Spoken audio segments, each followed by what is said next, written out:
Before kings wore crowns, before emperors ruled from marble thrones, there was a boy standing in the ashes of a dying republic. The air of Rome trembled with whispers of betrayal.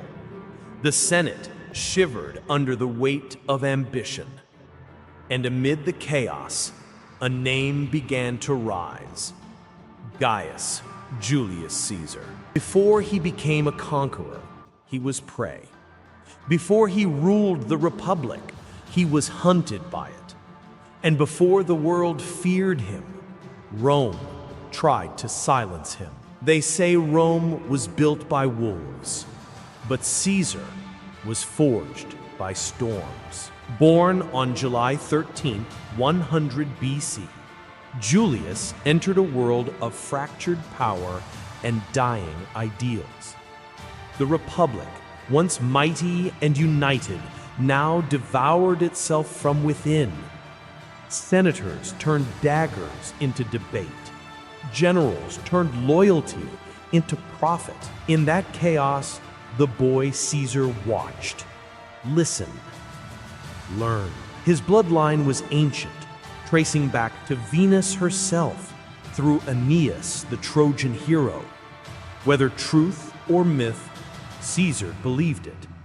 It was not arrogance, it was destiny. But destiny demands a price. At 16, he lost his father, the head of his family, the protector of his name. Suddenly, the burden of the Caesars, that sacred lineage, fell upon young Julius. He was nephew to Gaius Marius, the legendary general who had reshaped the Roman legions, turning farmers into soldiers and soldiers into machines of war. Marius was bold, magnetic, and feared by the Senate. He was also doomed. When Marius clashed with Lucius Cornelius Sulla for control of Rome, the Republic split in two.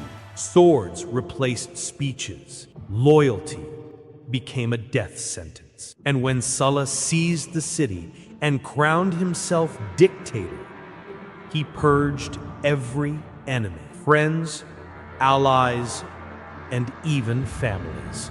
Julius Caesar, blood of Marius, nephew of the fallen general, was suddenly a target.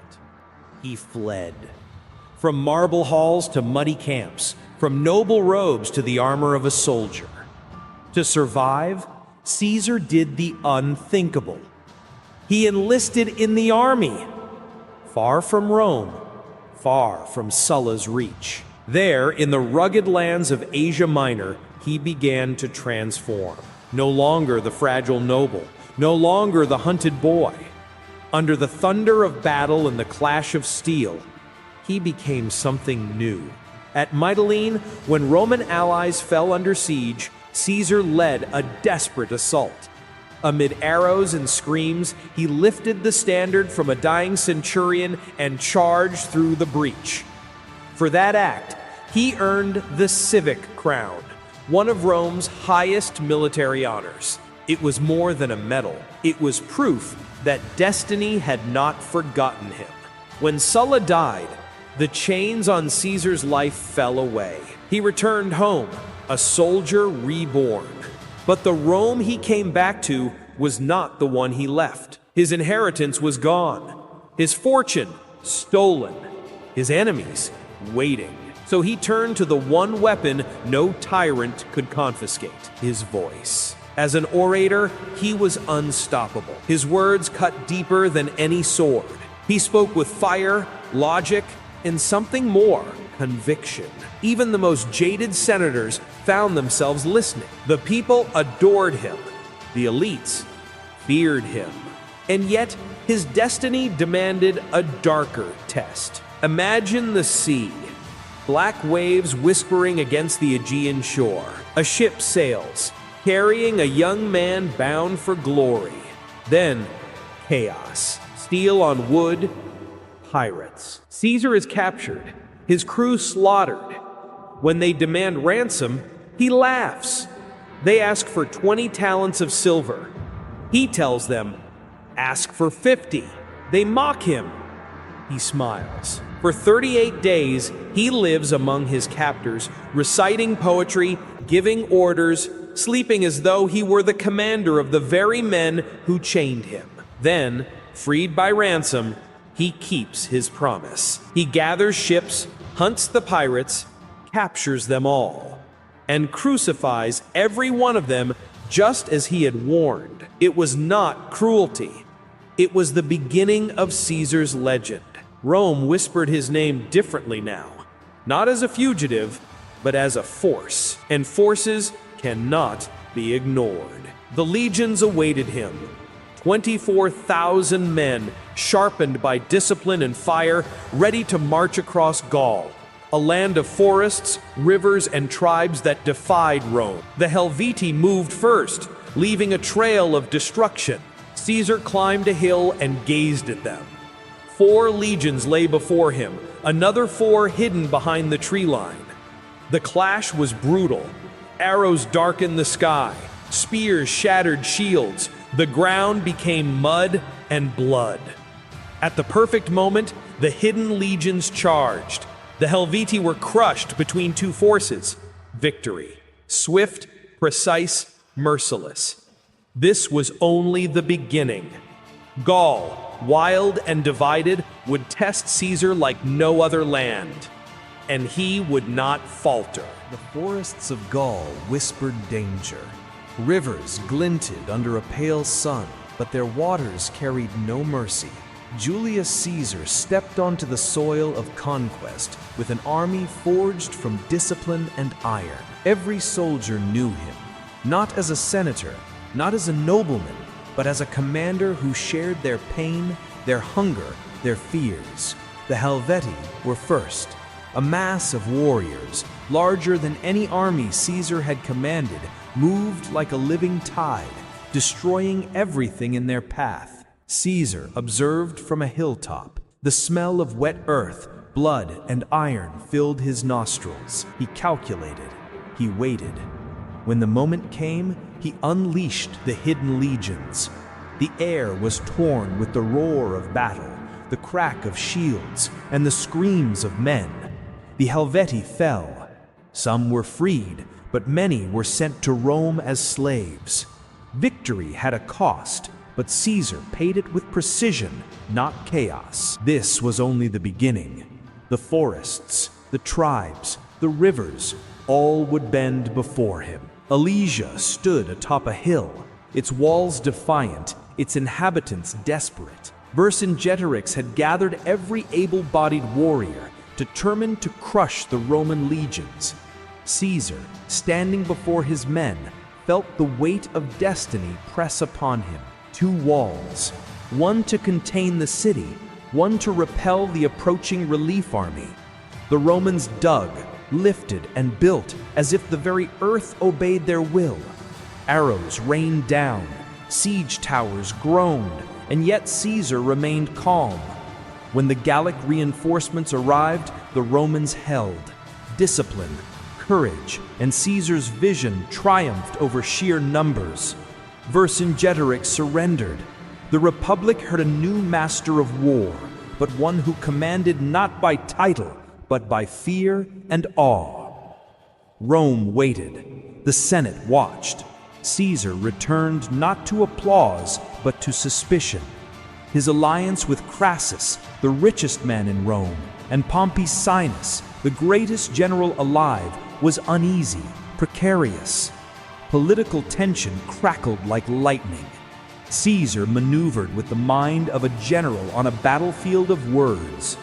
Every alliance was a siege, every vote a skirmish. And yet his ambition could not be tamed.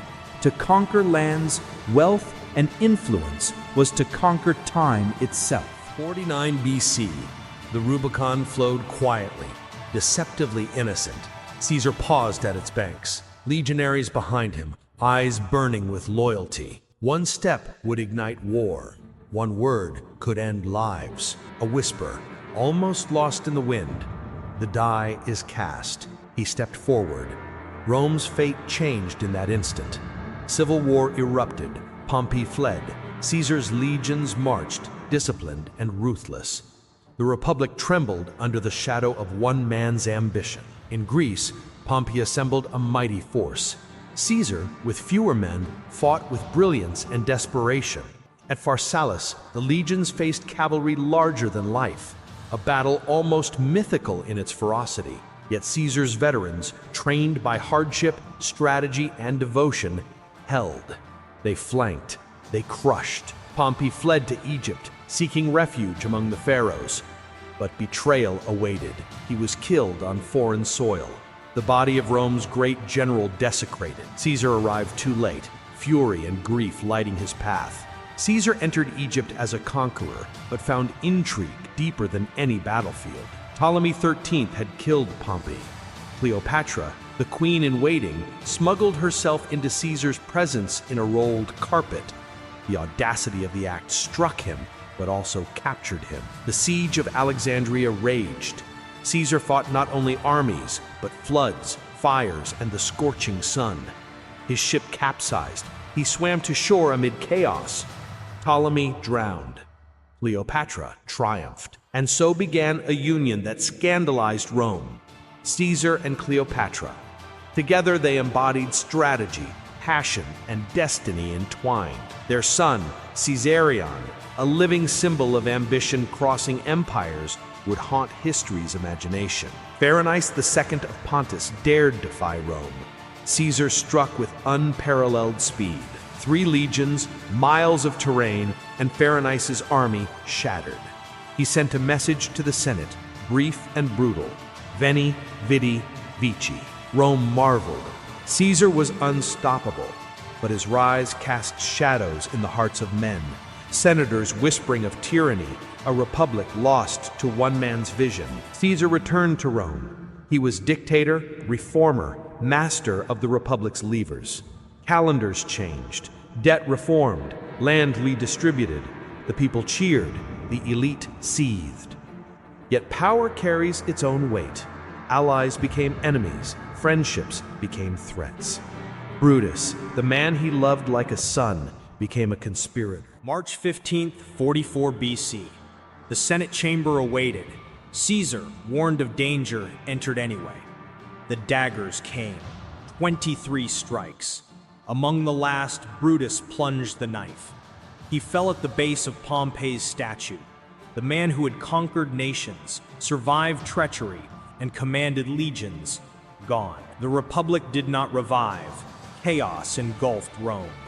Caesar's vision lived on through the pyres, the whispers, the fear he instilled even in death. In his will, he named Gaius Octavius, his grandnephew, as heir. Octavian, Augustus, would become the first emperor.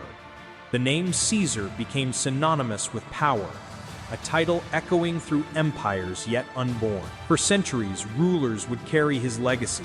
His ambition, genius, and ruthlessness became the template for conquest.